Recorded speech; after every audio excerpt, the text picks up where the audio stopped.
আসসালামু আলাইকুম রহমতুল্লাহি ওবরকাতুহু। সম্মানিত দর্শক, ১৯৭১ সালের মহান ২৬শে মার্চ আমাদের জাতীয় জীবনের এক যুগ সন্ধিক্ষণ। একটি জাতির স্বাধীনতা, সার্বভৌমত্বের যে আকাঙ্ক্ষা,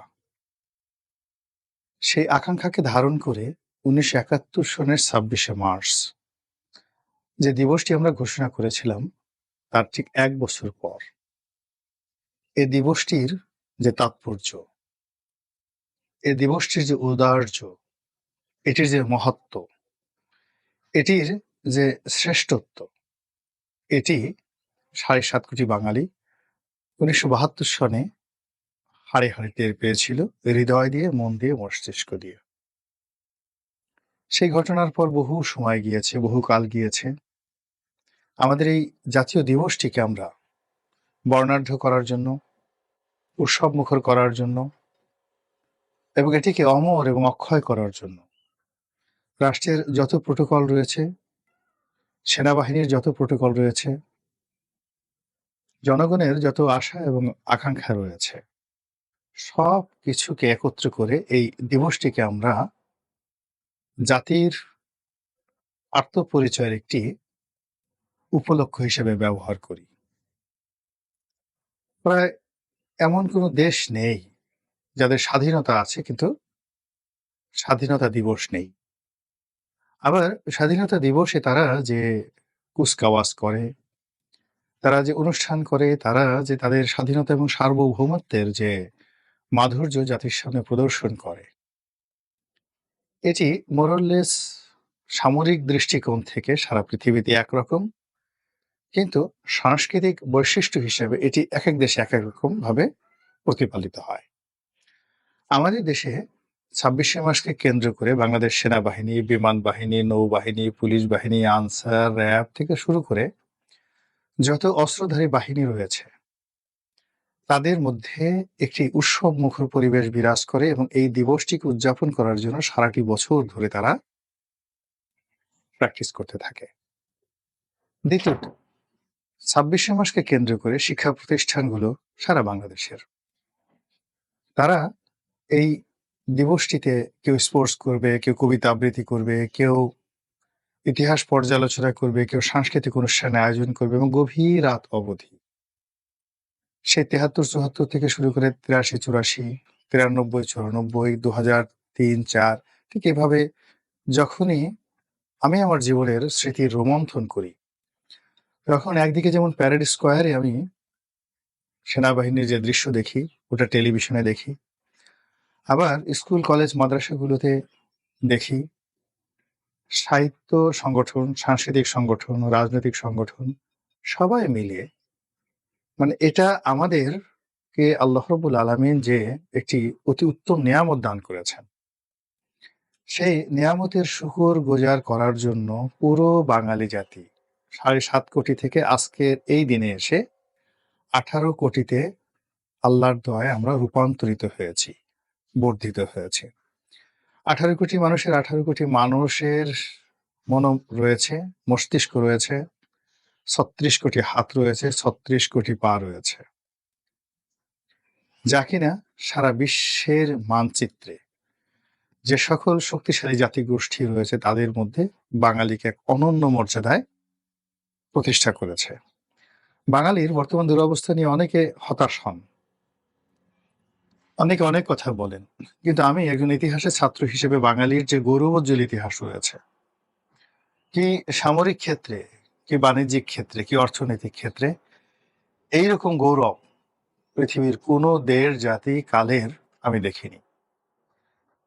কন্টিনিউয়াসলি ২০০০ বছর ধরে, কন্টিনিউয়াসলি আবার বলছি, যখন আলেকজান্ডার দ্য গ্রেট এই ভারতবর্ষ আক্রমণ করেছিলেন, তখন থেকে আজ অবধি, অর্থাৎ এই যে সময়টিকে যদি আপনি ধরেন, তার মধ্যে নবাব সিরাজউদ্দৌলার শাসনামল পর্যন্ত এই বঙ্গভূমি পৃথিবীর সবচেয়ে ধনী রাষ্ট্র ছিল, ফুলে ফলে ফসলে। কিন্তু এত কিছুর পরেও স্বাধীনতা ছিল না। কখনো বাংলা, বিহার, উড়িষ্যার একত্র ছিল, কখনো দিল্লির সরাসরি শাসন ছিল, কখনো বাংলা খণ্ড বিখণ্ড হয়ে ১২ ভূঁইয়াদের অন্তর্ভুক্ত ছিল। কিন্তু ১৯৭১ সন আমরা একটি স্বাধীন সার্বভৌম যে রাষ্ট্র পেয়েছিলাম, সে স্বাধীনতার স্বাদটি আমরা অনুধাবন করি এই ২৬শে মার্চ তারিখের মাধ্যমে। কিন্তু এই ২০২৫ সনের যে ২৬শে মার্চ, এই ২৬শে মার্চ নিয়ে আমার খুব শঙ্কা হচ্ছে। আজকে মার্চের ২২ তারিখ আমি এই ভিডিওটি করছি, কিন্তু আমার মনের মধ্যে মনে হচ্ছে যে এটি একটি ঐতিহাসিক সন্ধিক্ষণ হতে চলেছে। এই ২৬শে মার্চকে কেন্দ্র করে এখন যে অনৈক্য চলছে, এই ২৬শে মার্চকে কেন্দ্র করে এখন যে আতঙ্ক চলছে, সারা বাংলাদেশে জনজীবনে যে ফ্রাস্ট্রেশন, দ্য গ্রেট ডিপ্রেশন চলছে, এইরকম ঘটনা স্বাধীনতার পরে আর কখনো হয়নি।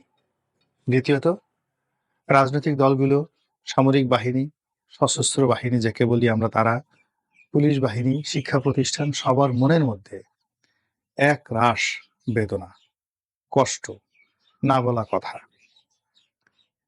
এই এত বেদনার মধ্যে এমনকি কোনো সঙ্গীতের সুর বাজে না। এত দুঃখ নিয়ে, এত কষ্ট নিয়ে কেউ গান গাইতে পারে না, এমনকি কেউ কাঁদতে পারে না, নির্বাক হয়ে যেতে হয়। যে সেনাবাহিনী কুচকাওয়াজ প্রদর্শন করবে, সে সেনাবাহিনীর সেনা প্রধানকে গালাগাল করা হচ্ছে। যে রাজনৈতিক শক্তি এটিকে আপহোল্ড করবে, সেই রাজনৈতিক শক্তিকে এখন নির্বিষ, শক্তিহীন করার জন্য সমস্ত পরিকল্পনা বাস্তবায়ন হয়ে আছে। এই রাষ্ট্রীয় অনুষ্ঠানে প্রেসিডেন্ট থাকেন, প্রধানমন্ত্রী থাকেন, সংসদ সদস্যবৃন্দ থাকেন, বিরোধী দলীয় নেতারা থাকেন রাষ্ট্রীয় প্রোটোকলে। এইবারই প্রথম রাষ্ট্রপতি যাবেন কি যাবেন না আমি এখন পর্যন্ত জানি না। প্রধানমন্ত্রী নেই, প্রধান উপদেষ্টা শুনছি যে তিনি চীন চলে যাবেন। মূল কারণ হলো এই যে সামরিক কুচকাওয়াজ, এই সামরিক কুচকাওয়াজে রাষ্ট্রীয় প্রোটোকল অনুযায়ী রাষ্ট্রপতি এই সালাম গ্রহণ করে থাকেন, প্রধানমন্ত্রী মঞ্চে বসে থাকেন, দর্শক সারিতে বা মঞ্চে। তো শেখ হাসিনা নেই, কিন্তু এখানে ডক্টর মোহাম্মদ ইউনূস আছেন। তিনি বসে থাকবেন আর শাহাবুদ্দিন চুপ্পু সামরিক জিপে ঘুরে বেড়াবেন। এই দৃশ্য জনাব ডক্টর মোহাম্মদ ইউনূসের যারা লোকজন তারা মেনে নিতে পারছেন না। এর বাইরে যেহেতু মন্ত্রীরা নেই, এমপিরা নেই, স্পিকার নেই, বিচারপতিদের একটা বিরাট অংশ ফ্রাস্ট্রেটেড। ফলে ২৬শে মার্চে আসলে কি হবে, কেমন হবে এই দিবসটি? এই দিবসটিকে কেন্দ্র করে আমাদের যে দুঃখ, কষ্ট, বেদনা, এটা কি ২৭শে মার্চ পর্যন্ত অব্যাহত থাকবে? ২৭শে মার্চের পর এটাকে আরো ব্যাপক আকার ধারণ করবে, নাকি স্বাধীনতার পর থেকে আমরা যেভাবে ২৬শে মার্চ পালন করে আসছি সেভাবেই এই দিবসটি পালন করব? ভবিষ্যৎ সম্পর্কে আল্লাহ ভালো জানেন। আল্লাহর কুন ফাইয়াকুনে ১ সেকেন্ডের মধ্যে পৃথিবীতে প্রলয় হয়ে যায়, তছনছ হয়ে যায়। কাজেই আমি যে সময় ভিডিও করছি সে সময় থেকে ২৬শে মার্চ অনেক দূরে। দ্বিতীয়ত, যে তারিখটি ২৬শে মার্চ পড়ছে সে তারিখটি শবে কদরের তারিখ, মহান বরকতময় একটি রজনী, ইবাদতের রজনী, বন্দেগীর রজনী। তো সেই রজনীতে আল্লাহ রাব্বুল আলামিন আমাদের জন্য কি নিয়ামত রেখেছেন, কি ক্ষমা রেখেছেন, সেটাও দেখার বিষয়। মহান আল্লাহ আমাদের সবাইকে হেদায়েত দান করুন এবং হেফাজত করুন। আসসালামু আলাইকুম ওয়া রাহমাতুল্লাহি ওয়া বারাকাতুহু।